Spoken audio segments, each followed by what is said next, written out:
நெஞ்சம் நிறைந்த பிரார்த்தனைகள், வாழ்த்துக்கள். அமைதி நிலவட்டும் அன்புக்குரியவர்களே, உடல் நலன் மேலாண்மை, ஹெல்த் மேனேஜ்மெண்ட் அப்படின்ற ஒரு தலைப்புல நாம் தொடர்ந்து பேசிக் கொண்டிருக்கின்றோம். இது கடந்த ஆண்டு ஆகஸ்ட் மாதம் 4ஆம் தேதி அன்று 2024 ஆகஸ்ட் 4ஆம் நாள் இந்த வகுப்பு தொடங்கப்பட்டது. முதல் வகுப்பு. நேரம் ஆகஸ்ட் மாசமே ஒரு வருடம் முடிஞ்சிருக்கணும். இருந்தாலும் கூட நம்ம நடுவில் இடைவேளைகளை எல்லாம் சந்தித்துக் கொண்டிருக்கின்றோம். அதனால இன்றைக்குதான் நம்ம 50வது வாரத்தை எட்டி பிடிக்கணும். ஒரு ஆண்டுக்கு 52 வாரங்கள். அந்த 52 வாரங்கள் ஆகஸ்ட்ல முடிய வேண்டியது. இப்ப நம்ம இன்னைக்கு நம்ம சந்திக்கக்கூடிய இந்த வாய்ப்பு 50வது வகுப்பை நாம் தொடர்கிறோம். அப்ப 50ன்னு சொன்னா ஒரு பொன்விழா. உன்னுடைய மதிப்பு இன்னைக்கு உங்களுக்கு எல்லாருக்கும் தெரியும். இன்னும் காலங்கள் போக போக எப்படி ஆகுமோ. உன்னை காட்டிலும் இந்த பொன்விழா புனிதமானது, இனிமையானது, மகிழ்ச்சியானது, ஒவ்வொருவர் வாழ்விலும் இடம் நீக்கும், இன்பத்தை சேர்க்கும், ஆரோக்கியத்தை மேம்படுத்தக்கூடிய வாய்ப்பு நாம் பெறுகின்றோம். ஏனென்றால் நமக்கு எல்லா நலன்களும், எல்லா மகிழ்ச்சிகளும் இருந்தாலும் கூட உடலும் மனமும் ஒருங்கே அமைதி அடைகின்ற பொழுது மட்டுமே ஒருவர் முழுமையான அமைதியையும் மகிழ்ச்சியையும் அடைய முடியும். அது ஹாப்பினஸ் அண்ட் ஹார்மோனி. ஹாப்பினஸ்னா மகிழ்ச்சி, ஹார்மோனினா அமைதி. ரெண்டுமே நம்ம கிடைக்கணும்னு சொன்னா நமக்கு ஒரு இனிப்பை சாப்பிடக்கூடிய ஒரு வாய்ப்பு, அழகான இயற்கை காட்சிகளை எல்லாம் காணக்கூடிய வாய்ப்பு, இனிமையான ஓசைகளை எல்லாம் இசையாய் கேட்கக்கூடிய ஒரு வாய்ப்பு, அழகிய நறுமணங்களை எல்லாம் நுகரக்கூடிய ஒரு வாய்ப்பு, இன்னும் கூடுதலாக அழகாக பேசக்கூடிய வாய்ப்பு, தொட்டுணரும் வாய்ப்பு, யோசிக்கும் வாய்ப்பு, இப்படி எல்லா நேரங்களிலும் நாம் மகிழ்ச்சிகரமாக இருந்தால்தான் அதை கொண்டாட முடியும். ஒரு மகிழ்ச்சிகரமாக இருக்க வேண்டும் என்றால் அதற்கு முதன்மையானது உடல் நலன். உடல் நலன் இல்லாமல் ஒரு இனிப்பை கொண்டு ஒருவன் கொடுத்தால் தலைவலிக்கிறது, நான் அப்புறமா சாப்பிட்டுக் கொள்கிறேன் என்றார். இந்த இசையை கேட்டு பாருங்கள், இந்த இனிய ராகத்தை நீங்கள் கேட்டு பாருங்கள் சொன்னா எரிச்சல் அடைவார்கள். எனக்கு உடம்பு சரியில்லை, டிஸ்டர்ப் பண்ணாதீங்க அப்படின்னு சொல்லுவாங்க. ஒரு அழகான காட்சி, இங்க பாருங்க ஒரு பூ பூத்திருக்குது, காலையில மழை துளி அது மேல பட்டு எப்படி அழகா இருக்கு பாருங்கன்னு சொன்னா வேலையே இல்லையா அவனுக்கு அப்படின்னு தான் மத்தவங்க யாரு சொல்றாங்களோ அவங்கள பார்த்து பதில் சொல்றாங்க. இப்படி இந்த வாசனை எவ்வளவு ஸ்மெல்லிங்கா இருக்கு பாத்தீங்களா? இந்த பூ வாசம் எப்படி இருக்குது, இந்த பிரியாணி வாசம் எப்படி இருக்குது, எதை சொன்னாலும் சரி எரிச்சல் தான் வரும் அவனுக்கு. ஏன்? ஆரோக்கியம் இல்லை. உடலுக்கும் ஆரோக்கியம் இல்லை, மனதுக்கும் ஆரோக்கியம் இல்லை. இப்ப மனதின் செயல்பாடுகளில் ஏற்படக்கூடிய மாற்றங்கள், எத்தனையோ தோல்விகளை, எத்தனையோ வீழ்ச்சிகளை எல்லாம் நாம் சந்தித்துக் கொண்டிருக்கின்றோம். அந்த மாதிரி நேரங்கள்ல ஒரு எதுவுமே நமக்கு இன்பம் பயக்கக்கூடியதாக இருக்காது. அதே மாதிரி உடம்புல இருக்கக்கூடிய தொந்தரவுகள், சாப்பிட்டதே எனக்கு ஜீரணம் ஆகாது, அவ்வளவு கஷ்டமா இருக்கும். பல நாளா பல கஷ்டங்கள் உடம்புல இருந்துட்டே இருக்கும். அதுல வலி, சளி, இது மாதிரி பல காரணங்கள் இருக்கு உடம்புல. இது அடிப்படையானது. சளி பிடிச்சோம்னா இருமல், காய்ச்சல். அப்புறம் வலின்னு சொன்னா எல்லா வலிகளும், தசை வலி, எலும்பு வலி, அப்புறம் புலன்கள்ல ஏற்படக்கூடிய வலிகள், இப்படி பல விதமாக நமக்கு கஷ்டங்கள் இருக்கும். அப்புறமா தான் நம்ம நோய்களோட பேர்லாம், எனக்கு சக்கரை இருக்குது, பிபி இருக்குது, கொலஸ்ட்ரால் இருக்குது, தைராய்டு இருக்குது, எனக்கு கேன்சர் இருக்குது, எனக்கு கிட்னி ப்ராப்ளமா இருக்குது, லிவர் ப்ராப்ளமா இருக்குது, எனக்கு கேல்குலேட்டர்ல பிரச்சனை இருக்குது, யூரினரி கார்டுல பிரச்சனையா இருக்குது, எனக்கு வந்து அப்பண்டிசைட்டிஸ் வந்துருச்சு, எனக்கு ஹெர்னியா கம்ப்ளைண்ட் வந்துருச்சு, எனக்கு வாமிட்டிங் அப்படின்னா. ஆனா சாதாரண அடிப்படையா என்னது, எனக்கு வாந்தி வர மாதிரி இருக்குது, எனக்கு ஜுரம் வர்ற மாதிரி இருக்கு, எனக்கு சளி பிடிச்சிருக்குது, எனக்கு மூக்கு விடுகுது, எனக்கு இருமலா இருக்குது, எனக்கு வயித்து வலிக்குது, எனக்கு கை கால்லாம் வலிக்குது அப்படின்னு சொல்றதுதான் வந்து பேசிக். ஆக எதுவா வேணாலும் இருக்கட்டுமே, அவங்களுக்குள்ள ஒரு தொந்தரவுகள் நீடிச்சு இருக்க போகும்போது நிச்சயமாக அவங்களுக்கு ஒரு மகிழ்ச்சி ஏற்படாது. அந்த மகிழ்ச்சியை நமக்குள்ளேயே நடைபெறச் செய்ய வேண்டும் என்ற நோக்கத்தில் ஆரம்பிக்கப்பட்ட இந்த அழகிய வகுப்பு உடல்நலன் மேலாண்மை என்பது, இதனுடைய நோக்கம் என்னவென்றால் அவரவர்களே பார்த்துக் கொள்ளலாம். இன்னொருவருடைய உதவி இல்லாத ஒரு வாழ்க்கையை நாம் எட்டி பிடிக்க முடியுமானால் அதை போன்று சிறந்த வாழ்க்கை எதுவுமே இருக்க முடியாது. எந்த ஒரு தேவைக்கும் நாம் யாரிடமும் கையேந்தாத ஒரு நிலை இருக்குமானால் அதைவிட மகிழ்ச்சிகரமான ஒரு நிலை நமக்கு இருக்க முடியாது. எந்த வேண்டுகோளையும் யாரிடம் நாம் வைக்காமல் இருக்க வேண்டுமோ அப்படி இருக்க முடிந்தால் அதுதான் மகிழ்ச்சியின் எல்லையை தொடக்கூடியதாக இருக்கும்.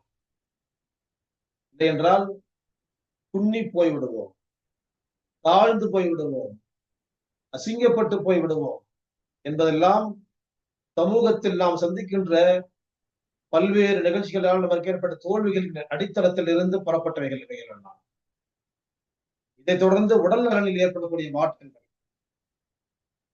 உச்சி முதல் உள்ளங்கால் வரையிலும் ஏற்படக்கூடிய பலவிதமான தொந்தரவுகள், சூடா இருக்குது, குளிர்ச்சியா இருக்குது, எனக்கு மருத்துவம் இருக்குது, எனக்கு வந்து எரிச்சலா இருக்குது, எனக்கு வீக்கமா இருக்குது, எனக்கு யூரின் வரல, எனக்கு மோஷன் வரல, இப்படியாக பல்வேறு விதமான தொல்லைகளை எல்லாம் நாம் அன்றாடம் அனுபவித்துக் கொண்டிருக்கின்ற பொழுது எந்த ஒரு மகிழ்ச்சியாக இருந்தாலும் அந்த மகிழ்ச்சியை நாம் எட்டி பிடித்து விட முடியாது, தொட்டு விட முடியாது, அனுபவித்து விட முடியாது.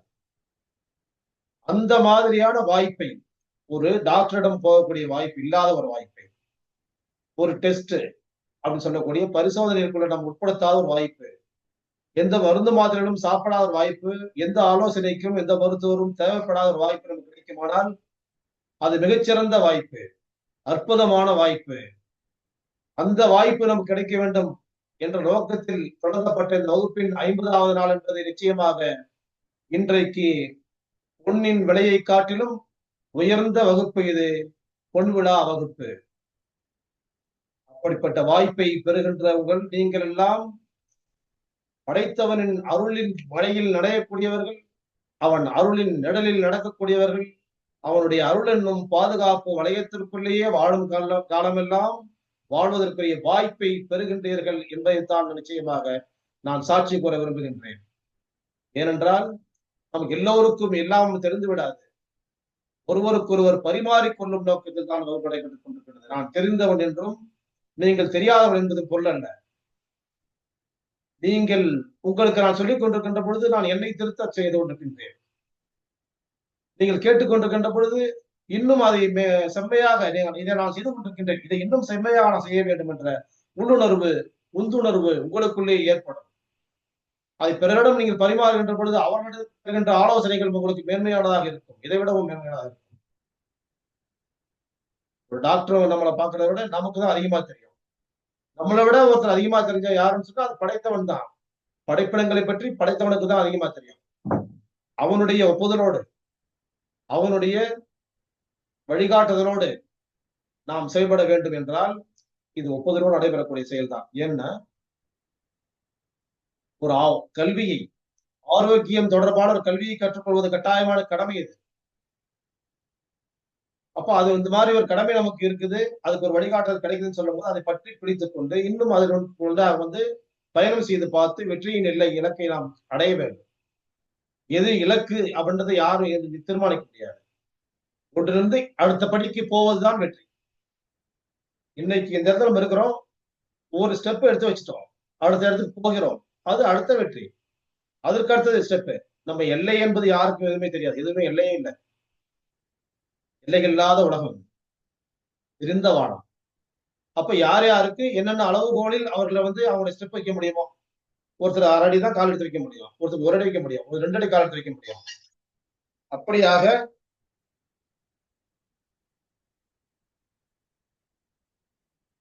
நீங்க வந்து இந்த மாதிரியான வாய்ப்புகளை எல்லாம் தேடும் பொழுது கிடைக்காது. தேடாமல் கிடைக்கின்ற பொழுது அவற்றை எல்லாம் நாம் பயன்படுத்திக் கொள்ள வேண்டும். எத்தனையோ நேரங்கள் எதற்காகவோ செலவிட்டுக் கொண்டிருக்கின்றோம். ஆரோக்கியம் தொடர்பான இப்படிப்பட்ட செய்திகளை எல்லாம் நாம் தேடி தேடி பெறுகின்ற பொழுது அந்த வாய்ப்பை மிக சரியாக நாம் வாழ்க்கையில் பயன்படுத்துகின்ற பொழுது ஒரு மருத்துவரின் உதவியும் ஒரு மருத்துவமனையின் தேவையும் இல்லாதவர்களாக நாம் ஆகிவிடக்கூடிய வாய்ப்பு இருக்கின்றது. இதுவரையிலும் உன்னிப்பாக கேட்காதவர்கள் கூட இனி உன்னிப்பாக கேட்டு இன்னும் சரியாக நம்மை செம்மையாக நம்மை வைத்துக் கொள்ள முடியுமானால், ஆரோக்கியத்தை தக்க வைத்துக் கொள்ள முடியுமானால், வாழும் காலமெல்லாம் நாம் நிம்மதியாகவும் மகிழ்ச்சிகரமாகவும் வாழ வேண்டுமானால், இறுதி நொடிப்பொழுது எதுவாக இருக்குமோ அந்த நொடிப்பொழுதில் ஒரு குவளை ஒரு வாய் தண்ணீர் கூட பிறரிடம் கேட்காமல் நாமளே எடுத்து குடிக்கக்கூடிய வாய்ப்பை இறுதி வாய்ப்பாக நாம் பெறுவோமே ஆனால், இந்த வாழ்வில் நம்மிடத்தில் ஒப்படைக்கப்பட்ட அந்த உடலை மீண்டும் படைத்தவரிடத்தில் ஒப்படைக்கின்ற வாய்ப்பு கட்டாயமான கடமை நமக்கு இருக்கின்றது. அதை சரியாக நிறைவேற்றக்கூடியவர்களாக நாம் அங்கே நிறைந்து நிமிர்ந்து நின்று நான் சரியாக இதை பயன்படுத்தி இருக்கின்றேன், இந்த வாகனத்தை பழுதில்லாமல் ஒப்படைக்கின்றேன் என்று ஒப்படைக்கக்கூடிய வாய்ப்பை நாம் பெற முடியும். அப்படிப்பட்ட ஒரு வாய்ப்பை நாம் பெறுவதற்கு இந்த வகுப்புகள் பயன்படும் என்று நான் நம்புகிறேன். அதனால்தான் ஆரம்பத்திலேயே நான் சொன்னேன், இன்றைக்கு பொன் விற்கின்ற விலையை காட்டிலும் மேன்மையானது இந்த பொன் விழா வகுப்பு என்று. என்னை பொறுத்த வரைக்கும் அது மிக இல்லை. உங்களுக்கு எப்படி தோன்றுகிறதோ அதை நீங்கள் வைத்துக் கொள்ளலாம்.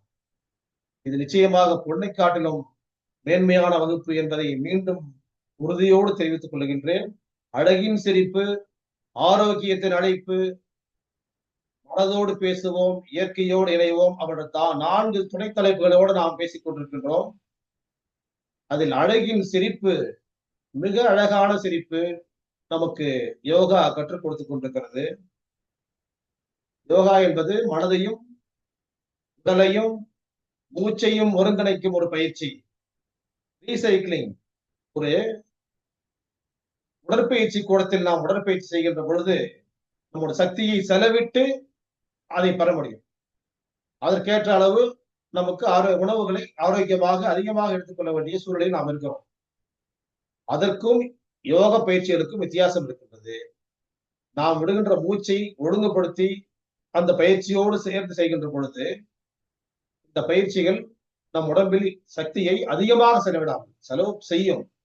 அதிகமாக செலவிடாமல் ஓரளவு மட்டுமே செலவு செய்து மீதியை தக்க வைத்துக் கொண்டு மறுசுழற்சி என்ற ரீசைக்கிளிங் முறையின் மூலமாக இந்த உடலில் ஆரோக்கியத்தை மேம்படுத்துவதற்கு இந்த யோகா பயிற்சிகள் பயன்பட்டுக் கொண்டிருக்கின்றன என்பதையும் நீங்கள் தெரிந்து கொள்ள வேண்டும். யோகா எல்லோருக்குமானது, எல்லா மனிதர்களுக்குமானது. இந்த அற்புதமான வழிகாட்டுதல் இருந்து கொண்டிருக்கின்றது என்பதையும் இந்த நேரத்தில் நான் பதிவு செய்கிறேன். அடுத்ததாக இந்த அழகின் சிரிப்பு யோகாவுடைய பயிற்சியில ஒரு வாய்ப்பு. யோகாவுக்கு மட்டுமல்ல, எங்களுக்குதான் தெரியும் என்று நீங்கள் எல்லாம் சொல்லக்கூடிய ஒரு விஷயம்.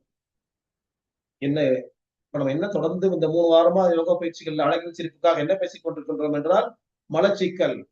மலச்சிக்கலை நீக்குவதற்கான வழிகளை தேடிக்கொண்டிருக்கின்றோம். போன வாரம் ஒரு முத்திரையை பற்றி பேசினோம். அது முன் வாரம் இன்னொரு முத்திரையை பற்றி பேசினோம். இன்றைக்கு இன்னொரு முத்திரையை பற்றி பேசப் போகின்றோமா என்றால் இல்லை. ஒரு செய்தி உங்களுக்கு எல்லாம் தெரிந்தது. அப்படிப்பட்ட ஒரு யோகாவின் செய்தியை இந்த பொன்விழா நேரத்தில் நான் உங்களோடு பகிர்ந்து கொள்கின்றேன். எல்லோருக்கும் தெரிந்தது, எப்போதும் தெரிந்தது, காலம் காலமாய் தெரிந்தது இந்த பயிற்சி. இதோ எனக்கும் தெரிந்திருக்கிறது என்று நீங்கள் எல்லாம் சொல்லிக் கொள்ளக்கூடிய ஒரு அற்புதமான பயிற்சி. பீடிகை தான் பெருசு, பயிற்சி சின்னது. என்னது? அதிகாலையில் வெந்நீர் குடிப்பது. அவ்வளவுதான். ஆனா அது எத்தனை பேர் கடைபிடிக்கின்றோம்னு தெரியாது. எனக்கு காலையில மலச்சிக்கலாக இருக்கிறது, எனக்கு சரியாக கழிவுகள் வெளியேற்றப்படவில்லை, எனக்கு ரொம்ப கஷ்டமா இருக்குது அப்படின்னு சொல்றவங்க இருக்கிறாங்க. எனக்கு அது கஷ்டமாவே தெரியலங்க. அது எனக்கு அதை பத்தி நினைக்கிறது. நீங்க சொல்லி சொல்லிதான் அதை என்னை ஞாபகப்படுத்திக்கிறீங்க. தேவையில்லாத விஷயத்த என்கிட்ட உள்ள போத்திட்டீங்க. இது மாதிரி ஒரு இது வரலன்னா இது பெரிய மேட்டரா, இது அவ்வளவு பெரிய விஷயமா என்ன அப்படின்னு கேட்கக்கூடியவங்க இருக்கிறாங்க. இது எனக்கு இந்த வெந்நீர் குடிக்கிறதெல்லாம் தெரியுங்க அப்படின்னு சொல்லிருக்காங்க.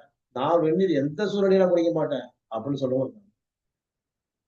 ஆனா பயிற்சிகள்ல எல்லாமும் எல்லாத்துலயும் தான் கலந்துருக்கும். அப்ப யோகா பயிற்சிகள் சொல்லிட்டு வெந்நீர் குடிக்கிறத பத்தி பேசுறேன்னு சொன்னா அதுவும் பயிற்சி தான். யோகாவிலுமே இருக்குது, மற்றதுலயும் இருக்குது. இயற்கை மருத்துவங்கள் எல்லாம் ஒரு அலோபதி டாக்டர் போனா கூட வெளியே குடிக்கலாம் சொல்லுவாங்க. எல்லோருக்கும் தெரிந்ததுதான். ஆனா எத்தனை பேர் அதை கடைபிடிக்கின்றோம்? அப்ப நினைவூட்டல் இந்த இடத்துல. தெரிந்ததுதான். எல்லாம் ஒண்ணு யாரும் தெரியாத எதையும் பேசவே முடியாது உலகத்துல. முதல் மனிதன் பேசப்பட்டதுதான் மத்தவங்களால பேசப்படுகிறது. அவ்வளவுதான். அப்போ வந்து வெந்நீர் குடிக்கிறது எப்படி?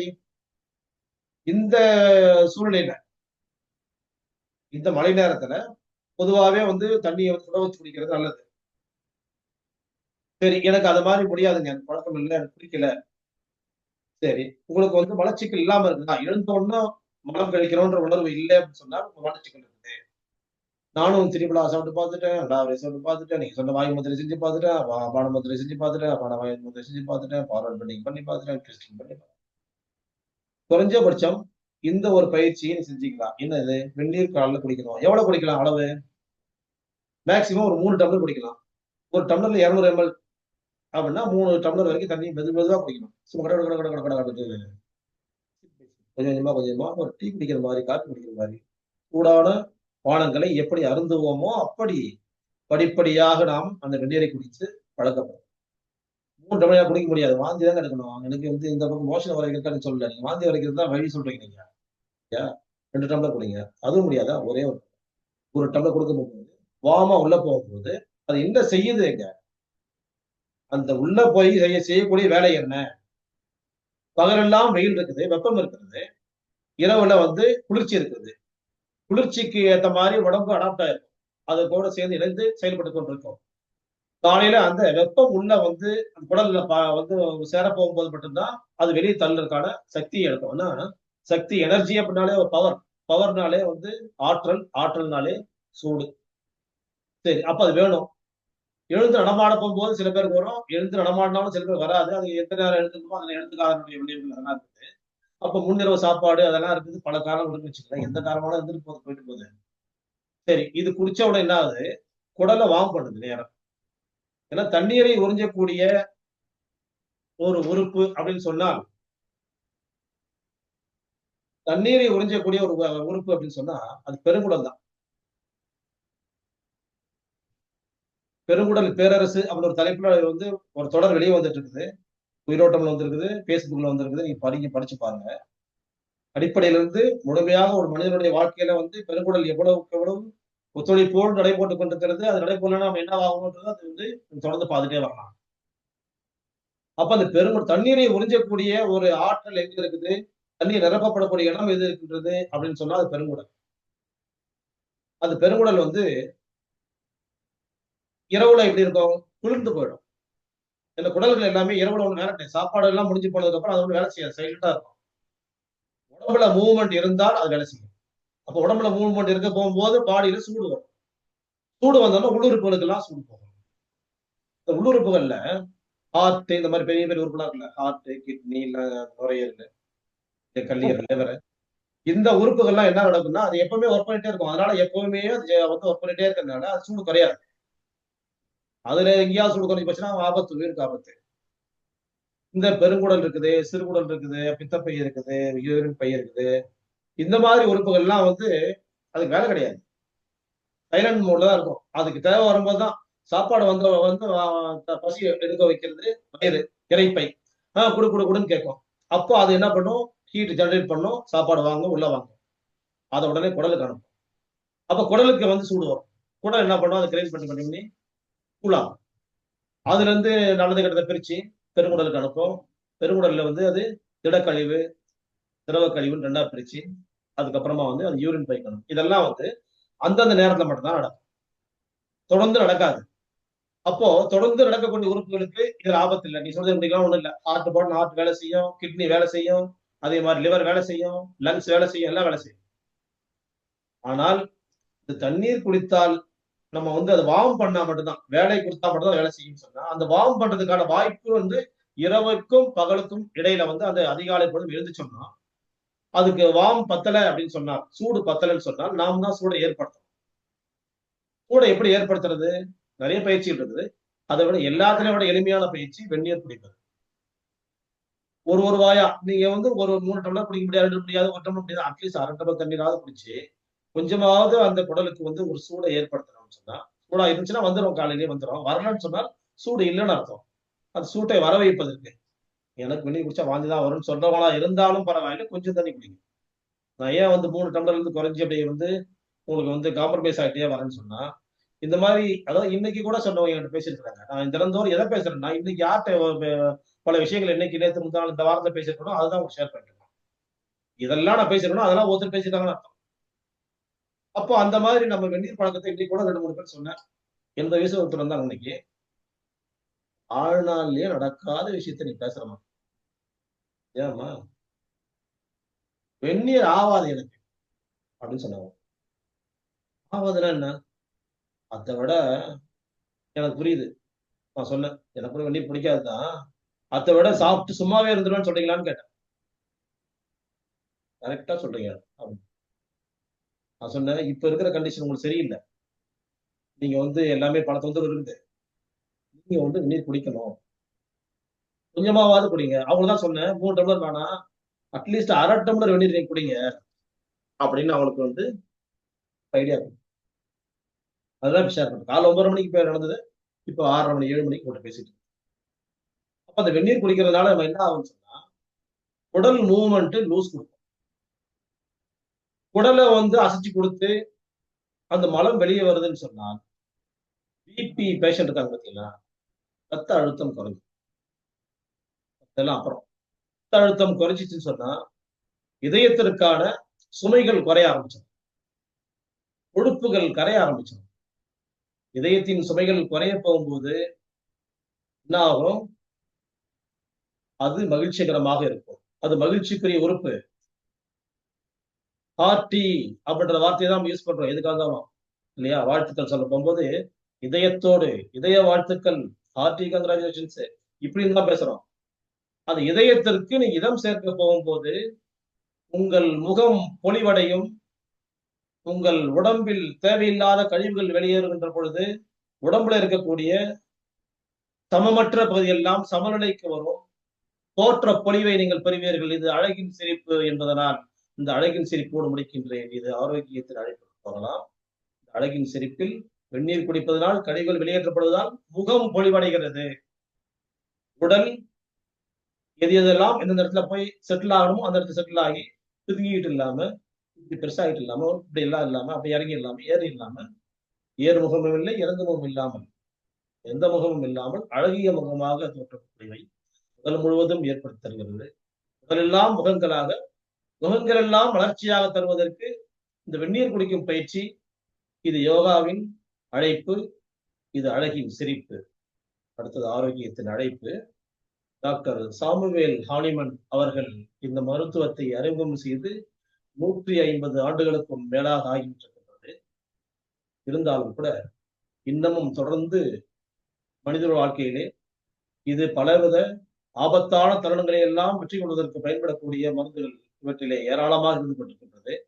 நாம் மருந்துகளுடைய பயன்பாட்டை பழகிக் கொள்ளக் கூடாது என்பதாக இருந்தாலும் கூட சமயங்களில் முதலுதவியாக இந்த மருந்துகள் நாம் பயன்படுத்துவதற்கு நாம் பழகி வைத்துக் கொண்டால் அவசர நிலையில் பலவிதமான விபரீத நிலைகளை வந்து தடுத்தாட்கொள்வதற்கு இவை பயனளிக்கின்றது என்றதை பற்றி பேசிட்டு இருக்கோம்.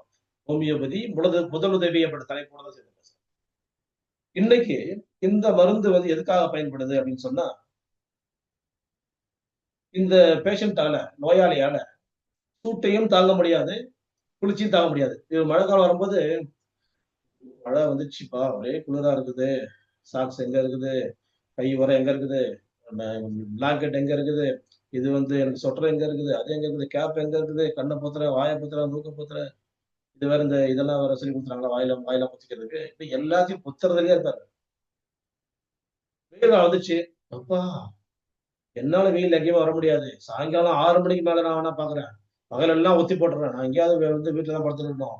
நான் மரத்துல நிழல்ல போய் படுக்க போறேன். இளநீர் குடிச்சுன்னு படுக்க போறேன். எனக்கு ஜூஸ் வேணும். என்னால முடியாது. அங்கெல்லாம் வந்துட்டு உங்களோட நீங்க போட்டு ஏதாவது ஒரு சாப்பாடு போட்டு என்னால முடியாது. நான் வர முடியாது. அது பஸ்ல வரணும். பஸ் வர முடியாது. ட்ரெயின்ல அதுவும் வர முடியாது. எனக்கு ஆட்டோ வர முடியாது. டூ வீலர் வர முடியாது. என்னால முடியாதுப்பா. வெயில்ல எங்கேயும் வர மாட்டேன். எனக்கு மயக்கம் வந்துடும். வெயில் எனக்கு ஒத்துக்காது. சொல்லக்கூடியது போய் பேச வெயிலும் ஒத்துக்காது. குளிரும் ஒத்துக்காது. அப்போ வெப்பமான சூழ்நிலையும் ஒத்துக்கல, குளிர்ச்சியான சூழ்நிலையும் ஒத்துக்கலன்னு சொன்னால், உடம்புல என்ன மாற்றங்களை ஏற்படுத்துது உங்களுக்கு? இவங்களுக்கு வந்து பொதுவாவே வந்து எதையுமே தாங்கக்கூடிய சக்தி இருக்காது. அதே மாரி சளி புடிச்சுட்டா, சூட்லயும் சளி பிடிக்கும் உங்களுக்கு. கோல்டு டைம்லயும் சளி பிடிக்கும். வெயில் காலத்துலயும் சளி பிடிச்சிரும். வெயில் காலத்துல சளி அதிகமா பிடிக்காது. 10ல ஒருத்தர் 2 பேர் தான் பிடிக்கும். 10ல ஒருத்தர் தான். இந்த 10ல ஒருத்தரா இவங்க இருப்பாங்க. அதே மாரி மழை காலத்துல ஜுரம் வந்துரும். நம்ப இவரு வெயில் காலத்துல தான் வருது இவருக்கு சளி அப்படின்னு நினைச்சுட்டு போனோம். இவரு என்ன பண்ணுவாரு, மழை காலத்துலயும் ஜுரம்னு போய் டாக்டர் எனக்கு ஒத்துக்கலப்பா. ஆ 3 நாளா ஜுரம் வந்து. இப்ப இன்னும் பயமுறுத்துறாங்கப்பா, டெங்குன்றாங்க. அப்ப என்ன சொன்னாங்க? அப்ப இன்னும் வைரல் ஃபீவர்ன்னாங்க. ஒவ்வொரு சீசன்லயும் என்னென்ன பேர் வைக்கிறாங்களோ, எல்லா பேருக்கும் இவரு தான் உரிமையாளர். எல்லா சீசன்லயும் என்னென்ன பேர்ல ஜுரம் இங்க வருதோ, எல்லா ஜுரமும் இவருக்கும் வரும். சரி, அப்போ வந்து வேற என்ன இண்டிகேஷன்ஸு? இவர் வாய் நாற்றம், வேர்வை நாற்றம், சிறுநீர் போனா அந்த ஸ்மெல்லு, மலம் கழிக்கும்போது நாற்றம்ன்றது வேற. சிறுநீர் கழிக்கும்போதே நாற்றம். அந்த மாதிரி வந்து நாற்றம் வீசக்கூடிய நிலையில இருப்பாரு. அதனால என்ன பண்ணுவாரு, ரொம்ப அவருக்கு தயக்கம் ஹெசிடேட் ஆயிடுவாரு. மத்தவங்க கூட போய் இருக்கறதுக்கே பயப்படுவாரு. ஏன்னா, அவங்க ஏதாவது நம்ம நினைச்சிட போறாங்க அப்படின்னு சொல்லிட்டு பேசுறதுக்கு தயங்குவாரு. நல்ல பேச்சாளரா இருப்பாரு. வாய் மூடி பேசுவாரு. வாய் ஸ்மெல் அவங்க கண்டுபிடிச்சிட போறாங்க. கிட்ட போய் நம்ம கூட என் கூட ரூம்ல படுத்துக்கப்பான்னு சொல்லுவாங்க. இல்ல நான் அந்த ரூம்ல தனியா படுக்கிறேன். ஏன்னா பாடிலாம் வந்து நாத்தம் அடிக்கும். ட்ரெஸ் எல்லாம் நாத்தம் அடிக்கும். பனியன்ல இந்த இன்னர் வேர்ஸ் எல்லாம் நாத்தம் அடிக்கும். இன்னும் கேட்டா ஷர்ட் கூட வந்து வேர்வை வந்தோம்னா இந்த இடத்துல இல்லைன்னா நாத்தம் அடிக்கும். இப்படிப்பட்ட நிலை இருக்கும். இங்க அதுவும் நமக்கு தேவையில்லை. இதெல்லாம் அறிகுறிகள். இப்ப எந்த நோய்க்கு அவசர நிலைமைக்கு இந்த மருந்து? வேர்வை நாற்றம் அடிக்கிறதுலாம் ஒரு அவசர நிலை கிடையாது. குளிர்லயும் வெயில்லயும் ஜுரம் வந்தா அது ஒரு அவசர நிலை கிடையாது. இப்போ ஒரு அவசர நிலைக்கான மருந்தாக இது எதை பயன்படுத்த போகிறார் டாக்டர் சாமுவேல் ஹனிமன் அவர்கள். இப்ப இதுக்காக இந்த முதலுதவி மருந்து அப்படின்னு சொன்னால் சீதபேதி. சீதபேதி வயிற்று கடுப்பு. வயிற்று கடுப்புக்கு சாதாரண பேதிக்கும் சீதபேதிக்கும் வித்தியாசம் இருக்கு. Diarrhoea, dysentery. டயரியானா சாதாரண வந்து பேதி. சாப்பிட்டதெல்லாம் வந்து பேதி ஆயிட்டே இருக்கும். மஞ்சள் மஞ்சளா பேதி ஆயிட்டு இருக்கும். மலம் நீராக போகும். அவ்வளவுதான். அதுல வந்து வலிச்சு வேணா போகலாம் ஒழிய எரிச்சல்லாம் இருக்காது. இதுல எரிச்சல் இருக்கும். ஏன்? ஹீட். ஹீட்ல 2 விதங்கள் இருக்குது. Heat due to heat, heat due to cold அப்படின்னு 2 இருக்கு. 2லயுமே பாதிக்கும். இவரு ஒரு சீதாபதி. சீதைபேதி ஆகுது. ஆனா பிளட் எல்லாம் வரல. எரிச்சலா இருக்கு எனக்கு. வெள்ளை கலர்ல போகுது. சரி. போயிட்டு ஏன் உள்ள போயிட்டு வெளியே வரல? வர்ற மாதிரியே இருக்கு. என்னால எழுந்து வர முடியல என்னால. வர்ற மாதிரியும் இந்த உணர்ச்சி வந்து அர்ஜ் இருந்துட்டே இருக்கு எனக்கு. வரவே முடியல என்னால. வேலைக்கு போக முடியல. ட்ரெஸ்ஸும் பண்ண முடியல. ஒரு வேலையும் செய்ய முடியலன்ட்டு அவ்வளவு தொந்தரவு இருக்கும். சமயத்துல நம்ம எல்லாருமே அதுக்குள்ள மாட்ட வேண்டிய சூழ்நிலைகள் வரலாம். சில பேருக்கு அடிக்கடி இருக்கும். சில பேருக்கு எப்பதான் இருக்கலாம். எப்பதாவது நம்ம ஃபுட் மாற போகும்போதோ, கிளைமேட் கண்டிஷன் மாற போகும்போதோ, நமக்கு கூட அந்த மாரி மாற்றங்கள் ஏற்படும். ஏன்னா, இது வந்து எப்படிப்பட்ட உடம்பு பலவீனம்னு சொன்னா, வெயில்ல இருக்க போகும்போது, அங்க இருந்து ஒரு சில் கிளைமேட்க்கு வந்தா அது ஒத்துக்காது. சில் கிளைமேட்ல இருந்து வெயிலுக்கு போனா ஒத்துக்காது. அப்போ வந்து நம்ம எல்லாருமே அதுக்குள்ள மாட்டக்கூடிய சூழ்நிலை வரலாம். அந்த மாதிரி நேரங்கள்ல இந்த மருந்தை பரிந்துரைக்கப்படுகிறது இந்த ஹோமியோபதி மருத்துவத்துல. இந்த மருந்து மெர்க்கூரியஸ். MERCURIUS. மெர்க்கூரியஸ் SOL அப்படின்ற மருந்து. மெர்க்குரினா பாதரசம். பாதரசத்துக்கு ஒரு தன்மை இருக்குது. பாதரசம்னா ஒரு உலோகம். உலோகங்கள்லாம் எப்படி வந்து கட்டி கட்டியா தான் இருக்கும். உலோகம் கட்டியா இருக்குன்றத நீங்க எல்லாரும் வந்து எதுவும் ஆராய்ச்சிலாம் பண்ண வேணாம். தங்கத்த யோசிச்சு பாருங்களேன். தங்கம் கட்டியா தான் இருக்கும். மத்ததெல்லாம் அப்புறம் தான். தகரமும் கட்டி தான், இரும்பும் கட்டி தான், வெள்ளியும் கட்டி தான். இந்த பாதரசம் மட்டும் திரவ நிலையில இருக்கும். லிக்விட்.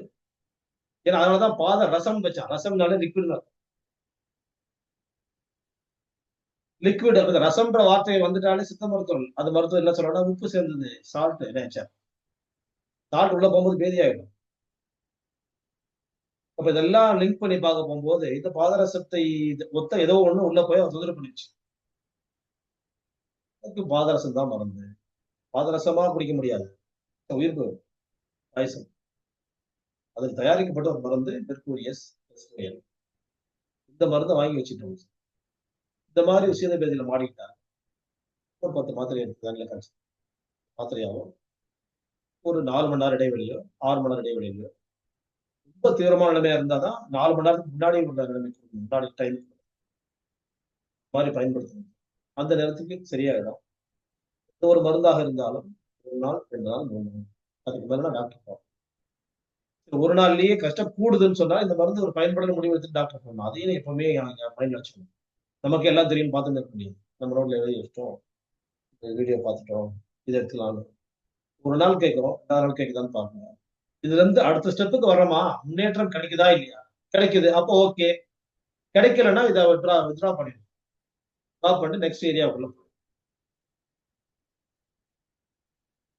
இது ஆரோக்கியத்தின் அழைப்பில் ஹோமியோபதி முதலுதவி மருந்துகள். அடுத்தது டாக்டர் பேட்ச் அவர்கள் நமக்கு இன்னொரு மலரை இங்கே அறிமுகம் செய்ய வருகின்றார். பொன்விழா வகுப்பில் மிக அற்புதமான ஒரு மலரை அவர் அறிமுகம் செய்யும். இந்த மலர் என்ன செய்யும் அப்படின்னு சொன்னா, மனிதன் அப்படின்னு சொன்னாலே மனம் சார்ந்தவன். இந்த மனம் சார்ந்துதான் மனிதன்.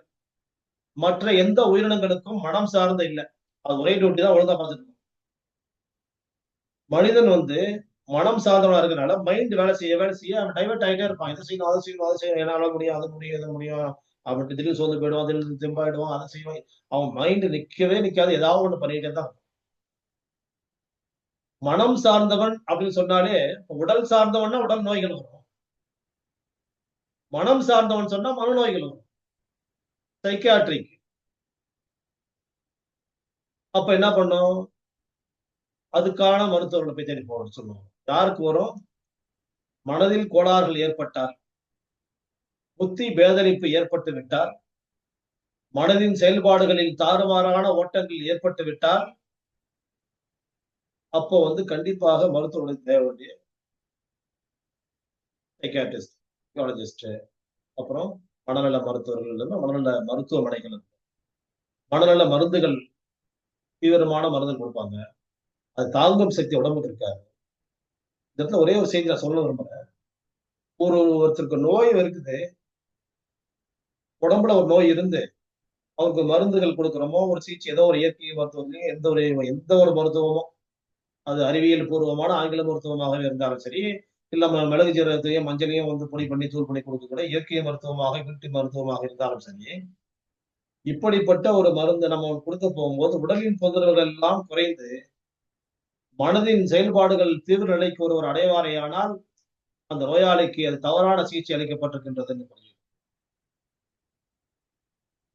அப்போ எப்போ மனதின் நிலை தீவிரம் அடையுதோ, மனிதன் இயல்பான நிலையை விட்டு வேற தீவிரமான நிலைக்கு தள்ளப்படுகிறான். இதுதான் தீவிர நிலை, எமர்ஜென்சி. அப்ப என்ன நம்ம புரிஞ்சுக்கணும்? நம்ம இவனுக்கு கொடுத்திருக்கிற மருந்துகளோ உணவுகளோ தப்பு.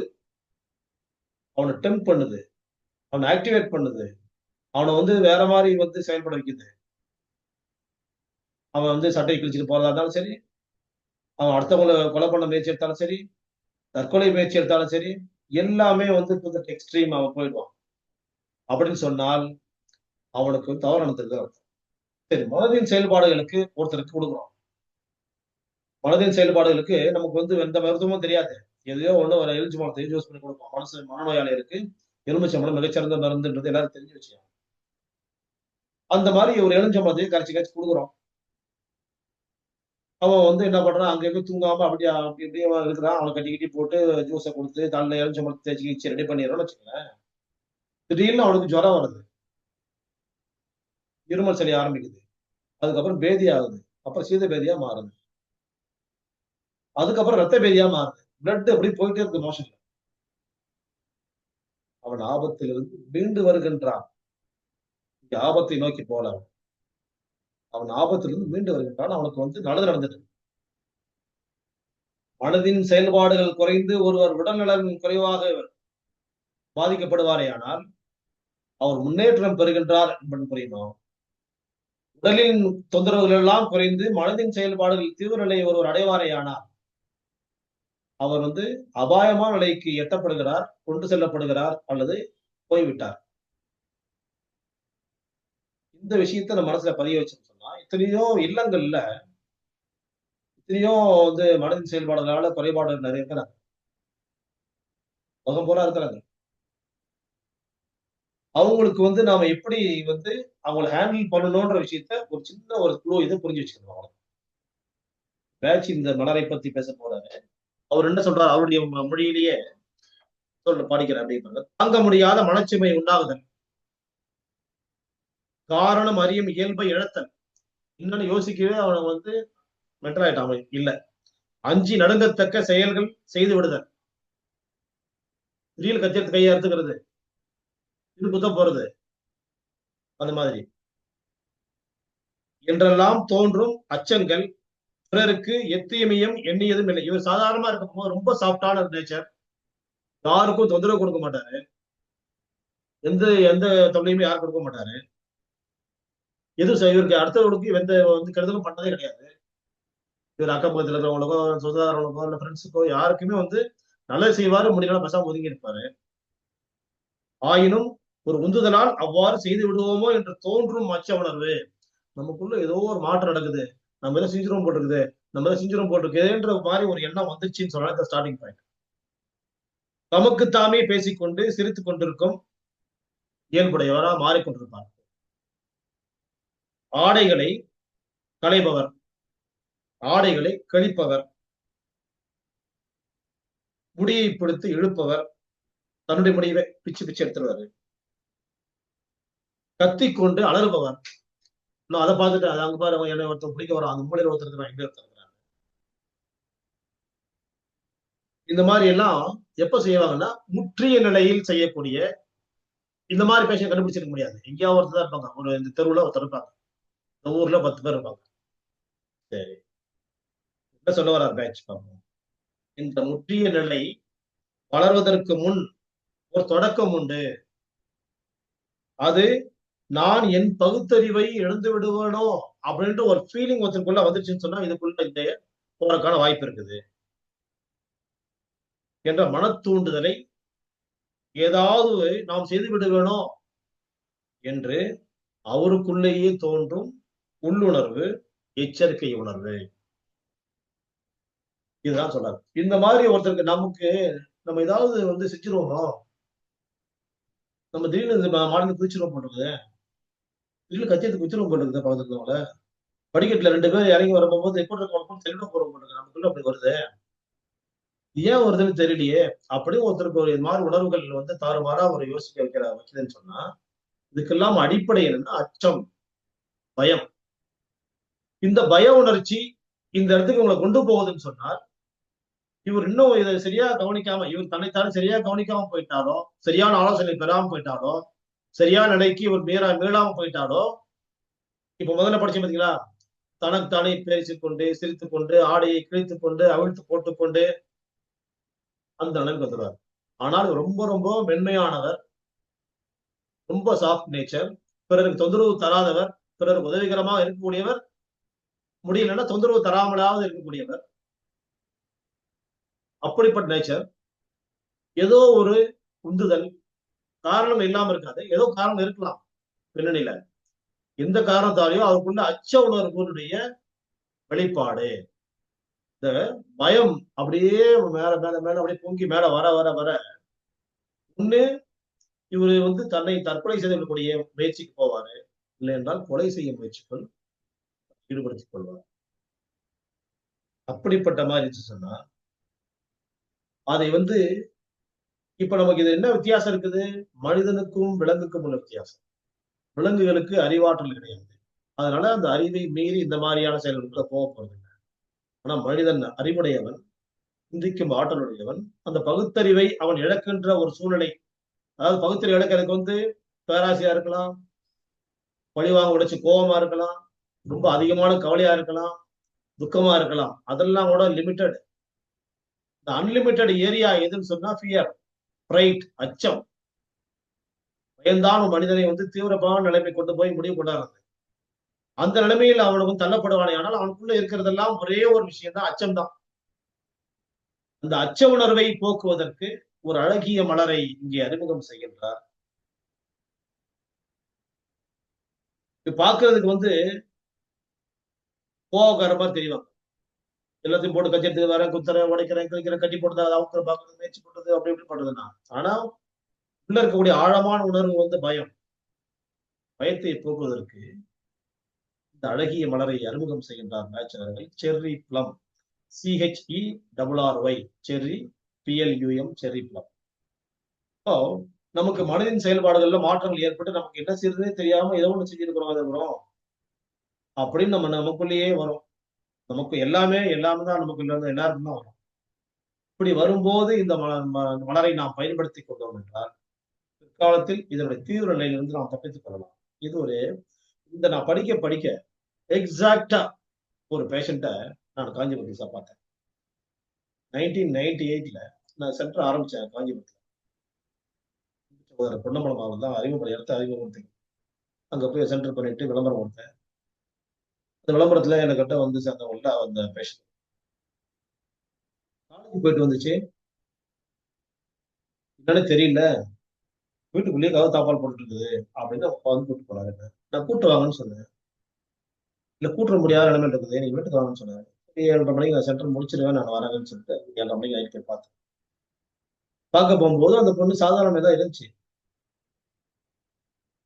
இந்த மாதிரி சிரிச்சுக்கிட்டு அப்படி இப்படி ஒதுங்கிக்கிட்டு நாணி போனிக்கிட்டு அப்படி இப்படி ஓரமா ஒதுங்கிட்டு சொன்னேன். இதுக்கு நான் டெய்லி இருக்க மாட்டேன், நான் செங்கல்பட்டு வரணும், சொல்ற மாதிரி செய்யுங்கன்னு சொல்லி அவங்க சொல்லி கொடுத்தா. அவங்க சொன்னார், அவரு என் ஒய்ஃப் உடம்பு சரியில்லாம இருக்கிறாங்க, அவங்களால இதெல்லாம் செய்ய முடியாது, என் அக்கா வேணா ஊர்ல வர வச்சுக்கிறேன், அவங்க இங்க இருக்கிறாங்க ஊர்ல, அவங்கள வந்தோடனும் நான் அவங்கள வச்சு செய்ய சொல்றேன் அப்படின்னு சொன்னேன். சரிங்க என்னாச்சுன்னு சொன்னேன். என்னாச்சு அந்த அம்மா அந்த மாதிரி செய்ய ஆரம்பிக்கும் போது அவங்க ஒவ்வொருத்தரும் ஐடியா பண்றாங்களே, இது மந்திரிச்சு பார்க்கணும், அந்த ஆஸ்பத்திரி காமிங்க, அப்படி கொஞ்சம் டைவர்ட் ஆயிட்டாங்க. ஒரு வாரம் பொறுத்து நான் வரதுக்குள்ள கொஞ்சம் கொஞ்சம் மாற்றங்கள் நடந்துச்சு. மருந்து ஒருத்தர் மந்திரிச்சு பார்க்க ஒருத்தர், மசூதியில கொண்டு போய் பார்த்துருக்காங்கன்னு சொல்லி ஒருத்தர், இப்படி விதவிதமா மாறுதல் ஆரம்பிச்சிச்சு. சொல்றாரு, அன்னைக்கு நீங்க பாத்துட்டு போன நல்லா இருந்துச்சு, 2 நாள் கழிச்சு இப்படி ஆச்சு அப்படியே சொல்லிட்டே வந்தாரு. ஏன் அப்படி போனீங்கன்னு. இல்லங்க ஒவ்வொருத்தரும் ஐடியா கேட்கும்போது நம்ம சொல்லாம கேட்காம இருக்க முடியாது, என்னன்னு கேட்கறாங்க, காலேஜ் போய் எடுத்துக்கணும் ஆகி போச்சுன்னு சொல்றாங்கன்னு. சரி அப்புறம் அந்த போயிட்டு நான் சொன்னேன், மறுபடியும் செக் பண்ணிட்டு சொன்னேன், நீ இன்னும் கொஞ்சம் ஃபோர்ஸா இதெல்லாம் மருந்தெல்லாம் பயன்படாது. அதுக்கு அடுத்த வாரம் பார்க்க போகும்போது அவர் வந்தாரு. சார் நீங்க உங்களை கூட்டிட்டு போகணுமா முடியாதான் எனக்கு தெரியல சார். ஏன்னா அது ட்ரெஸ் போட மாட்டேங்குது, அதெல்லாம் நாங்க விட்டுருங்க, நம்ம பார்க்க முடியாது. வேற லேடிஸ் இருக்காங்களா அப்படின்ட்டாரு. லேடிஸ் எல்லாம் அவ்வளவு ஃபோர்ஸா பண்ண முடியாதுங்க, அவங்களாம் சும்மா சாப்பிட்டா பண்ணுவாங்க, பயப்படுவாங்க பார்த்தாலே அப்படின்னு சொல்லி. இப்போ நம்ம என்ன சார் செய்யணும், சரி நீங்க விருப்பப்படி ஏதாவது ஹாஸ்பிட்டல் சேர்த்து அப்படின்னு ஆஸ்பத்திரிக்கு போனாலும் தான் இதே மாதிரி நடக்குதுன்னு முடியாதுன்னு சொல்லி அது ரொம்ப போராட்டமா இருக்குது. கடைசியில வாரம் வாரம் என்ன பார்த்தாரு, ட்ரீட்மெண்ட்டே கொடுக்க முடியாம இருக்குது. ஆனா என்ன 6 மந்த் பேசிட்டு போறாரு, வர அன்னைக்கெல்லாம் பேசிட்டு போவாரு. இன்னைக்கும் மனசுல நிக்கிறாரு, அந்த குழந்தையும் மனசுல தான் நிக்குது. 98 முடிஞ்சு எவ்வளவு வருஷம், அந்த குழந்தை இல்ல. அது தீவிர நிலைக்கு போய் அப்புறம் இது மாதிரி ரொம்ப முடியாம ஆயிடுச்சுங்க, மருந்துகள் ஓவர் டோஸ் கொடுத்தோம், அது கிட்னி ஃபெயிலியர் இறந்துச்சு. ஆனா நம்ம தொடர்புலயே இருந்தாங்க. அதான் முக்கியமான செய்தி என்னன்னு கேட்டா, நம்மகிட்ட ஏதாவது செஞ்சு பார்த்துட முடியாதான்றதுக்கு அவங்க ஒன்லயே அவங்க அக்கா மட்டும் தான் இருக்காங்க, வயசானவங்க, அவங்களால கட்டுப்படுத்த முடியல. அது அடிக்குது, கடிக்குது, வெட்டி வதைக்குது, அதனால அவங்க பயப்படுறாங்க சார். வேற ஏதாவது செய்ய முடியுமா, வேற எனக்கு தெரியாதுன்னு சொன்னேன். 98ல எனக்கு மலர் மருந்துகள் அறிமுகமாயிருந்தால், அறிமுகமாயிருந்தால், இந்த மருந்து கொடுக்கப்பட்டிருந்தால், ஒருவேளை விஜயலட்சுமி அப்படின்ற அந்த குழந்தை காப்பாற்றப்பட்டு. இது மாதிரியான வெற்றி எல்லாம் நிறைவு டாக்டர் பேச்சர் அந்த அறிவாற்றல் 40 வயசுல இறந்துட்டு கூட கண்டுபிடிச்சு கொடுத்திருக்கிறார். 38 வளர் மருந்துகளை அறிமுகம். இறைவன் அவர்களுக்கு மறுமையின் வெற்றி தர வேண்டும் என்று என்னுடைய பிரார்த்தனையில டாக்டர் பேச்சர் இருந்துட்டே தான் இருக்காங்க. இவ்வளவு ஆபத்துல இருக்கிறதுக்கு இப்படி ஒரு வாய்ப்பு எனக்கு அன்னைக்கு தெரியலையேன்னு நான் வருத்தப்பட்டேன். நான் 2000த்துல எனக்கு மலர் மருந்துகள் தெரியும், 98ல அந்த பேஷண்ட் அட்டன் பண்றேன் எனக்கு தெரியல. அப்ப 2000ல இருந்து என் மனசுல அந்த அழுத்தங்கள் இன்னைக்கு வரைக்கும் இருக்குது. அந்த எண்ணங்களை, அந்த அழுத்தங்களை இந்த 50வது பொன்விழா நாளில் உங்களோடு நான் பகிர்ந்து கொள்கின்றேன். ஒண்ணை மட்டுமே நம்ம நம்பிட்டு இருக்க முடியாது. இன்னொரு ஆப்ஷனும் அந்த குழந்தைய நம்ம அட்டெண்ட் பண்ண முடியாது இல்லையா? ட்ரெஸ்ஸே போடாத ஒரு குழந்தைய போய் அட்டெண்ட் பண்றதுன்றது இப்ப சாத்தியமான வேலை இல்லாத போது, இப்ப என்ன கேட்கறாங்க 2000த்துல ஒருத்தர் கேட்டாங்க. நீங்க அக்குபஞ்சரிஸ்டான்னு ஒருத்தர் கேட்டாரு. ஆமான்னு சொன்னேன். இன்னைக்கு உலக புகழ்பெற்ற ஒரு டாக்டர் அக்குபஞ்சர். அவர விட நான் சீனியர். அவர்ட்ட கேட்கறாரு 2000த்துல ஃபோன் பண்ணி கேட்டாரு. நாங்க வந்து ஒரு அகாடமி ஆரம்பிச்சிருக்கோம் வாங்க. வரேங்கன்னு சொன்னேன். அப்புறம் அவர் ஃபோன்ல கேட்டாரு, நீங்க வந்து மருந்துலாம் குடுக்குறீங்களாமே? ஆமா. ஏன் மருந்தெல்லாம் குடுக்குறீங்கன்னு கேட்டாரு. நான் ஒரு 20, 25% பேஷண்ட்களுக்கு மருந்துகள் குடுக்குறேன். 75% மருந்து இல்லாம தான் அட்டெண்ட் பண்றேன். அப்படின்னு சொன்னேன். ஏன் அது கூட குடுக்குறீங்க? அது இல்லாம உங்களால முயற்சி பண்ண முடியாதா? உங்களுக்குள்ள அந்த மனவலிமை இல்லையா? இந்த அக்குபஞ்சர் நம்பிக்கை இல்லையா? அப்படின்னு நெறைய அடுக்குனாரு. நான் சொன்னேன், நீங்க யாருன்னு எனக்கு தெரியாது. நான் யாருன்னு உங்களுக்கு தெரியாது. நான் உங்களோட சீனியர். ஞாபகம் வச்சுக்கோங்க. எதுவா இருந்தாலும் நேர்ல பேசுங்க.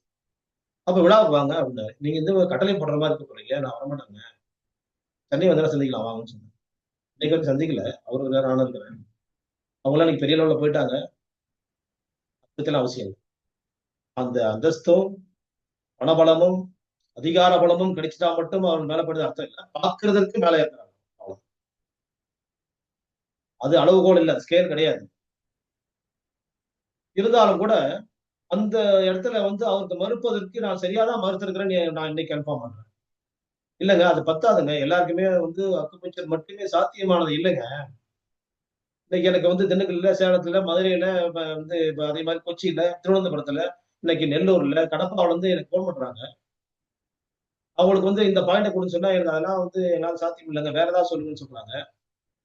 அவங்களுக்கு முத்திரைகள் வைக்க சொல்றோம். யோகா பயிற்சிகள், மூச்சு பயிற்சி சொல்லி தர்றோம். இங்க இருந்து சில வந்து வீடியோஸ்ல அனுப்ப வந்து இது மாரி பண்ணுங்க. சிங்கப்பூர்ல, மலேசியாவுல இருந்து கேட்கறாங்க.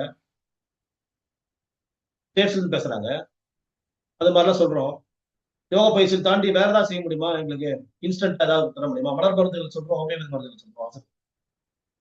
ஹோமியோபதி நீ வந்து முறையா கற்றுக்கொண்டாயான்னு கேட்டா, முறையா கற்றுக்கொள்ளல இல்லன்னு தான் சொல்லுவேன் நானு. ரைட்டு. அத பத்தி பரவால்ல. அது முதலுதவியாக நான் சொல்றேன் நானு.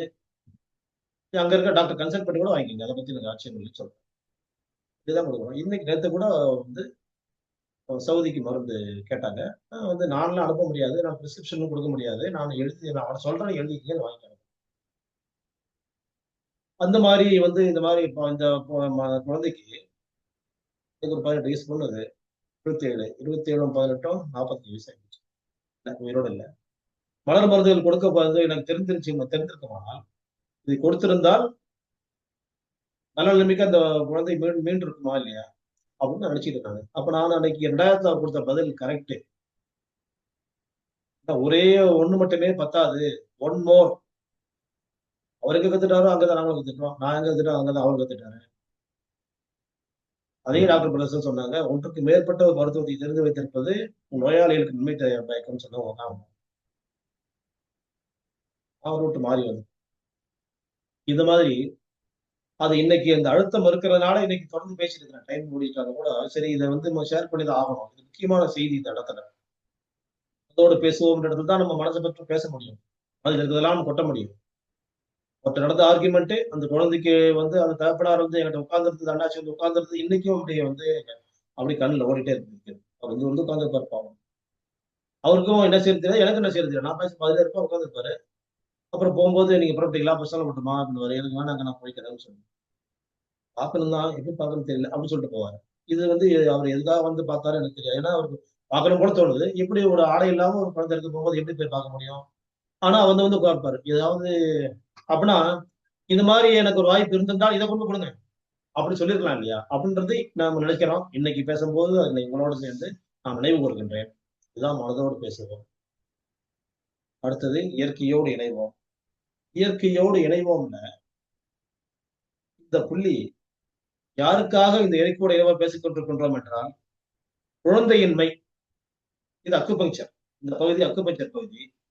குழந்தை இல்லாதவர்கள், இல்ல அதனுடைய பெற்றோர்கள், அவங்களுடைய பெற்றோர்கள், அல்லது புதிதாக திருமணம் ஆனவர்கள், அல்லது திருமணத்துக்கு ஏற்பாடு செய்து கொண்டிருப்பவர்கள். இவங்கள்ல இந்த கேட்டகரில இருக்கிறவங்க எல்லாம் வந்து ஒரு 4 மாசம், 5 மாசம் பயிற்சி. இந்த அக்குப்ரெஷர் பயிற்சியில இந்த புள்ளிகள் எல்லாம் இயக்கம் போகும்போது, அவங்க உடம்புல வந்து அந்த இடத்துல வந்து பேலன்ஸ் பண்ணிக்க வாய்ப்பு இருக்குது. எந்த உறுப்ப சொல்றோமோ, அந்த உறுப்பெல்லாம் பேலன்ஸ் ஆயிட்டே வந்துரும். அவங்க கருவுறுகின்ற பொழுது இவங்கள்ட்ட இருக்கக்கூடிய தாத்தா பாட்டி இருக்கக்கூடிய அப்பா அம்மா இருக்கக்கூடிய நோய்கள் எல்லாம் குழந்தைகளுக்கு பரவாமல் இருக்கக்கூடிய அற்புதமான ஒரு வாய்ப்பு. உருவாகின்ற கருவிற்குள் நடை போட்டு வளர்கின்ற மழலைக்குள் பெற்றோரின் நோய்களும் பரம்பரை நோய்களும் இல்லாத குழந்தைகளாக பெறக்கூடிய வாய்ப்பை பெறுகின்ற புள்ளிகளை ஒவ்வொரு வாரமும் அறிமுகம் செய்து இருக்கின்றோம். அந்த வாய்ப்பில் இந்த நாள் இனிய நாள், அற்புதமான ஒரு வாய்ப்பு. உள்ளங்கையின் மத்தியிலே இருக்கக்கூடிய இந்த புள்ளி சிறுநீரகங்களோடு தொடர்புடைய புள்ளி.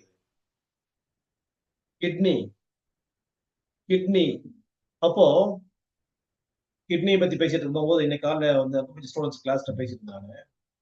கிட்னிக்கும் உடம்புல வந்து கருப்பு கருப்பாக தோன்றக்கூடிய மச்சங்களோ, அந்த மாதிரி தோல் நோய்களோ, இல்ல வந்து கருப்பாக வாந்தி எடுக்கிறதோ, இந்த மாதிரி இதெல்லாம் வந்து கிட்னியோட ரிலேட்டடு. கருப்பா மோஷன் போறது நான் சொல்லிட்டு இருந்தேன். அப்போ ஒரு நிகழ்ச்சியை நடைபெறேன். நான் வந்து ஒரு 2011 டிவியில பேசிட்டு இருந்தேன். சத்தியம் டிவில எந்த டிவி தெரியல எனக்கு. பேசிட்டு இருக்க போகும்போது மறுநாள் எனக்கு போன் வந்துச்சு. அவர் கூப்பிட்டாரு. உள்ளபடி பேசுறீங்க. வணக்கம் டாக்டர் அப்படின்னு சொன்னாரு. வணக்கங்க, நீங்க யாரும் தெரியல. நான் எஸ் சந்திரன் பேசுறேன். நடிகர் எஸ் சந்திரன். இப்ப பாராளுமன்ற உறுப்பினர் நானு. நீங்க பேசுறீங்க கருப்பு கருப்பா உடம்புல வந்து வரப்போகும்போது அது சிறுநீரகங்கள் சேர்ந்துட்டு வருதுங்கிறத அடையாளம் சொல்றீங்க. எனக்கு ரொம்ப பிடிச்சிருச்சு. ஏன்னா இது ரொம்ப காலமா நான் வந்து ஒரு ஸ்கின் டிசீஸ்ல மாறிட்டு இது மாதிரி வைத்தியமா பண்ணிட்டு இருந்தேன். இப்ப கிட்னி பிரச்சனைன்னு சொல்லிட்டாங்க. உங்களை சந்திக்கணுமே, இது என்னுடைய பர்சனல் நம்பர். நான் அண்ணா வந்து நீ எங்க இருக்கீங்க? நான் ஏன்னா அப்படின்னு சொன்னேன். நான் வந்தேன்னா உங்களை கால் பண்றேன். நீங்க நம்பர் வச்சுக்க, யாரும் கொடுக்காதீங்க. நான் வந்தேன்னா கால் பண்றேன். நீ மீட் பண்ணுங்கன்னு சொன்னேன். பார்க்கலாம்னு சொன்னேன். ஆனா பேசி அடுத்த ஒரு 10 நாள்ல அவர் இறந்துட்டார். ஏன்னு சொன்னா அந்த சிறுநீரகங்கள் பாதிக்குதுன்னு சொன்னா அதுக்கான காரணங்கள் என்னன்னு சொன்னா, அடிப்படை இவ்வளவு நேரம் பேசுற பாத்தீங்களா, மனதோட பேசுவோம்ல, அச்சம். இந்த அச்ச உணர்வுக்கும் சிறுநீரகங்களுக்கும் நிறைய தொடர்பு இருக்கு. அச்ச உணர்வு எங்க போய் ஸ்ட்ரக் பண்ணுது, எங்க போய் அழுத்தம் கொடுக்குதுன்னா கிட்னி. இந்த பாயிண்ட் அழுத்த போகும்போது ரொம்ப ரொம்ப அற்புதமான விஷயம். நம்மளுடைய எல்லா புள்ளிகளுமே வந்து அந்த பேரண்ட்ஸ், குழந்தை பெறக்கூடிய தம்பதியினர் அல்லது திருமண ஏற்பாட்டில் இருக்கக்கூடியவர்கள் வந்து இந்த புள்ளிகளை அழுத்தி அழுத்தி அவங்களை பேலன்ஸ் பண்றதுக்கு ஒரு பார்ட்டு. ரெண்டாவது பார்ட்டு குழந்தைக்கு போகாது. பெற்றோரிலிருந்து இல்ல பரம்பரையிலிருந்து வரக்கூடிய தொடர்பு வந்து தேவையில்லாத தொடர்புகள் போகாது. நல்ல விஷயங்கள்லாம் போகும். அந்த ஏதாவது நோய்கள் நீடித்திருக்குமானால் தொடர்ச்சியாக பரம்பரையா வரக்கூடிய ஜெனடிக் மேட்டர்ல இருந்து கண்டினியூ ஆச்சுன்னு சொன்னால் அது போகாதுன்னு சொன்னேன். இங்க 2 விஷயங்கள் கூடுதலாக இன்னைக்கு சொல்றேன். இது இயற்கையா அமைஞ்சது. நான் இன்னைக்கு சொல்லணும்னு தோணல. 3வது விஷயம் என்னன்னு சொன்னா, அக்குபங்க்சர் மருத்துவத்துல ஜெனிட்டாலியா அந்த குழந்தை பெறக்கூடிய தகுதியான இடங்கள் எங்கெல்லாம் நம்ம இருக்கணும்? ஓவரிஸ், சினைப்பை, கருப்பை, அதே மாதிரி ஆண்களுக்கு புரோஸ்டேட் கிளாண்டு, விதைப்பை. இது உறுதியா இருக்கணும். இது உறுதியா இருக்கணும்னா என்ன செய்யணும்னா, அவங்களோட சிறுநீரகங்கள் உறுதியா இருந்தாலும் இருக்கும். இதுதான் அக்குபஞ்சரம் சொல்லித் தரக்கூடிய செய்தி. ஒரு சிறுநீரகங்கள் பலம் வாய்ந்ததாக இருக்குமே ஆனால் அவர்கள் குழந்தை பெறக்கூடிய தகுதிகளில் வந்து முழு நிறைவுடையவர்களாக இருப்பார்கள். சரி, அப்ப அது கூடுதல் செய்தி இல்லையா இது? பெற்றோரின் நோய்களும் பரம்பரை நோய்களும் இல்லாத குழந்தைகளாக பெறுவதற்கான வாய்ப்பை இந்த அக்குபஞ்சர் மருத்துவம் தருகிறது. எந்த புள்ளியில் அழுத்தினாலும் கூட அது பேலன்ஸ் ஆகிட்டே வரும். சொல்ல போகும்போது இந்த ஜெனிட்டல் ஆர்கன்ஸோட கனெக்ட் ஆகக்கூடிய மிக முக்கியமான உறுப்பு, இதையெல்லாம் நிர்வாகம் செய்யக்கூடிய உறுப்பே கிட்னி தான் சொல்லி நமக்கு அக்குபஞ்சர் மருத்துவம் அழகாக அடையாளம் காட்டுகிறது. இரண்டாவது விஷயம், முதல் விஷயம் அவங்களே சரி பண்ணிக்கிறது. இரண்டாவது விஷயம் குழந்தைக்கு போய் சேர்றது. 3வது விஷயம் வந்து இந்த சிறுநீரகங்கள் தான் அந்த உறுப்புகளை எல்லாம் வந்து நிர்வாகம் செய்கிறது. 3வது. 4வது, இந்த புள்ளியை நீங்க அழுத்த போகும்போது என்ன நடக்குதுன்னு சொன்னா, இது வந்து மூட் எலிவேட்டர். ஒரு பதட்டமான சூழ்நிலை ஒருத்தர் இருக்கிறான்னு சொன்னா, உள்ளங்கையில இந்த பாயிண்ட்ல அழுத்தினாங்க பதட்டம் தெளிஞ்சு நார்மல் ஸ்டேட்டுக்கு வந்துருவான். இப்போ பேச்சவர்கள் அறிமுகம் செஞ்சாரு. செர்ரி பிளமுக்கும் இந்த பாயிண்ட்டுக்கும் வந்து ஈக்குவலா இருந்தது. நினைச்சு பார்த்தோம்னா இந்த பாயிண்ட் அழுத்தும் போது மன பேதளிப்பு, அதே மாதிரி வந்து பதட்டமான சூழ்நிலை. பதட்டமான சூழ்நிலை எதுக்கு? யார்கிட்டயாவது நமக்கு வந்து ஒரு அச்ச உணர்வு இருக்குமே ஆனால் அவங்க பார்க்க போகும்போது கை காலம் உதறும், வேர்க்கும், நாக்கெல்லாம் குளரும் இல்லையா நமக்கு? இன்டர்வியூக்கு போகும்போது, எக்ஸாமினேஷனுக்கு போகும்போது, இதெல்லாம் வந்து ஒரு மேலதிகாரியை பார்க்க போகும்போது, நமக்கு எப்படி இருக்கும்? நம்ம குற்றமே செஞ்சிருக்க மாட்டோம். ஆனா நமக்குள்ள ஒரு பதட்டம். ஹையர் ஆபீஸர் கூப்பிட்டாங்க. அந்த ஃபைல் எடுத்துட்டு வரல. இந்த ரிசீவ் பண்ணதுக்காக போறாங்க. அப்படி இல்ல அது எங்க இது எங்க பென் எங்க நோட் பண்றதுக்கு இது எங்க அப்படின்ற மாரி பதட்டம் இருக்கும். எக்ஸாமினேஷன் போகும்போது பேனாலாம் எடுத்து வச்சுக்குவான். திரும்ப திரும்ப பேனா இருக்குதா? ஸ்கேன் இருக்குதா? பேனா எழுதாம போயிட்டா என்ன பண்றது? ஐயோ! இப்ப வந்து அங்க வந்து பேப்பர் குடுப்பானா, வாங்கிட்டு போணுமான்னு தெரியலையே. அங்க கொஸ்டின் எத்தன குடுப்பான்? 10 நிமிஷத்துல போய் சேரணுமே. ஆட்டோ கிடைக்கலையே, பஸ் கிடைக்கலையே. பதட்டம். அந்த மாதிரி எந்த பதட்டமா இருந்தாலும் சரி, ஒரு புதிதாக ஒருவரை சந்திக்க போறோம். அப்போ நம்ம மனசுல ஒரு பதட்டம் ஏற்படும் இல்லையா? அந்த பதட்டத்தை போக்குவதற்கும் இந்த புள்ளி தான். சிறுநீரகங்களுக்கும் இந்த பாயிண்ட் தான். பதட்டத்தை போக்குவதற்கு இந்த பாயிண்ட். அடுத்தது வந்து அந்த குழந்தையின்மை என்ற இடத்துல வந்து இந்த பாயிண்ட் இதுவரைக்கும் சொல்லப்பட்ட புள்ளிகளை விடவும் அதிமுக்கியத்துவமான ஒரு புள்ளி. எந்த புள்ளியில அழுத்தினாலும் கடைசியா இந்த புள்ளிய நீங்க குடுத்துட்டீங்கன்னு சொன்னா, அது வந்து நீங்க தப்பா அழுத்திருந்தாலும் சரியாகக்கூடிய ஒரு இடமும் கூட. இன்னும் உங்களுக்கு எத்தன பெனிஃபிட் இதுல கிடைக்குது. எல்லா புள்ளியிலும் அழுத்துறீங்க. அழுத்திட்டு நம்ம வந்து கூட குறைச்சு குடுத்துட்டா வேற எங்கேயாவது பிரச்சனை ஏதாவது வந்துருமா? அப்படியே ஒரு சந்தேகங்களும், ஒரு கவலை நமக்கு தோன்றுமானால், ஒண்ணும் பயப்பட வேண்டிய அவசியம் இல்லை. இந்த சிறுநீரகத்தினுடைய புள்ளிகளை நீங்க அழுத்தப் போகும்போது, அது பேலன்ஸ் பண்ணிடும் உடம்புல. அப்ப என்ன அர்த்தம்? நான் எல்லாரும் சொல்லிக் குடுக்கும்போது இப்படி சொல்றேன். எல்லா புள்ளியும் அழுத்துறதுன்றது ஒவ்வொரு ரூமா நீங்க பெருக்கிட்டே வரீங்க. இந்த இடத்துக்கு வந்தோம்னா, நீங்க கடைசி பிரஷரா குடுக்குறீங்கன்னு சொன்னா, எல்லா குப்பையும் அங்க சேர்ந்த உடனே அத அள்ளி வெளிய போட்டுரும்ன்றது. அந்த மாரி இமேஜின் பண்ணிக்கங்கன்னு சொல்லி தான் நான் சொல்லி அனுப்புறேன் எல்லாருக்குமே. அந்த மாதிரி இந்த புள்ளியை வந்து நீங்க வந்து அழுத்தம் கொடுக்கும்போது, சிறுநீரகத்துடைய புள்ளி. நடுவிரல கொண்டு வந்து சென்டர் பாயிண்ட். பாம் சென்டர் உள்ளங்கை மத்தி. இந்த சிறுநீரகங்களை அழுத்த போகும்போது, இந்த மனதின் பதட்ட நிலை வந்து பேலன்ஸ் ஆயிடும். அதே மாரி இப்ப பிபி இருக்குதா இல்லையான்னு செக் பண்ண டாக்டர் போகும்போது பிபி எகிறிடும். என்ன அர்த்தம்? நார்மலாவே இருக்கும். செக் பண்ண போகும்போது அதிகமாயிடும். அதே மாரி எந்த ஒரு விஷயமும் இப்ப கேன்சருக்கு, கிட்னி ஃபெயிலியர்ல போய் இருக்குதான்னு செக் பண்ண போனா அதிகமாயிடும். எந்த ஒரு பதட்டமான சூழ்நிலையிலும் பதட்டம் ஏற்படுத்தக்கூடிய சூழ்நிலையா இருந்தாலும் சரி, இந்த புள்ளி வந்து நம்மள வந்து பாதுகாக்கக்கூடிய அற்புதமான வாய்ப்பு. சில பேர் யார பார்த்தாலும் பயந்துட்டு இருப்பான். ஸ்கூலுக்கு போகும்போது பசங்க அடிச்சிருவான்னு பயந்துட்டு இருப்பான். வீட்ல அப்பாவ அடிச்சிருவான்னு பயந்துட்டு இருப்பான். எதுக்குது? ஒண்ணுமே அடிக்க போறதில்ல. யாரும் ஒண்ணும் பண்ண போறதில்ல. அவனுக்குள்ள ஒரு பதட்டம் இருந்துட்டே இருக்கும். அப்படின்னு சொன்னால், அவனுக்கு இந்த புள்ளி முக்கியமா தேவை. இருந்தாலும், நிறைவாக நம்ம என்ன சொல்ல போகின்றோம் என்றால், இது பெற்றோரின் நோய்களும், பரம்பரை நோயும் இல்லாத குழந்தையாக பெறுவதற்கான வாய்ப்பை தேடிச் செல்பவர்கள், இதுவரைக்கும் சொல்லப்பட்ட புள்ளிகளை காட்டிலும் பல மடங்கு அதிகமான ஆற்றல் உரிய ஒரு புள்ளியை நீங்கள் இன்றைக்கு சந்தித்திருக்கிறீர்கள். இந்த புள்ளியை இயக்குவதன் மூலமாக உங்களுடைய விந்தணுக்களினுடைய குறைபாடுகள் நிவர்த்தி செய்யப்படும். உங்களுடைய சினை முட்டைகள் பலமில்லாமல் இருந்தால் பலப்படுத்தப்படும். உங்களுடைய இந்த கருப்பை தாங்கக்கூடிய கருவை தாங்கக்கூடிய கருப்பை அது வந்து அழுத்தங்கள் சுருங்கி விரியும் தன்மை இழந்திருக்குமானால் அது பலப்படுத்தப்படும். பல்வேறு விதமான நலன்கள் இந்த புள்ளியின் மூலமாக கிடைக்கின்றது. இப்படிப்பட்ட வாய்ப்பை நீங்கள் பயன்படுத்தி அழகான மழலைக்கு சொந்தக்காரர்களாக ஆக வேண்டும் என்பதற்கான நோக்கத்தில் இந்த இறுதிப் பகுதியான அக்குப்பஞ்சர் பகுதி நிறைவு பகுதியாக ஒரு முன் வைக்கப்படுகின்றது. பெறுகின்ற கல்வி அனைத்தும் ஆசிரியர் பெருமக்களுக்கானது. அவர்களுக்கான பிரார்த்தனையோடு நிறைவு செய்கின்றேன். நன்றி அன்புக்குரியவர்களே.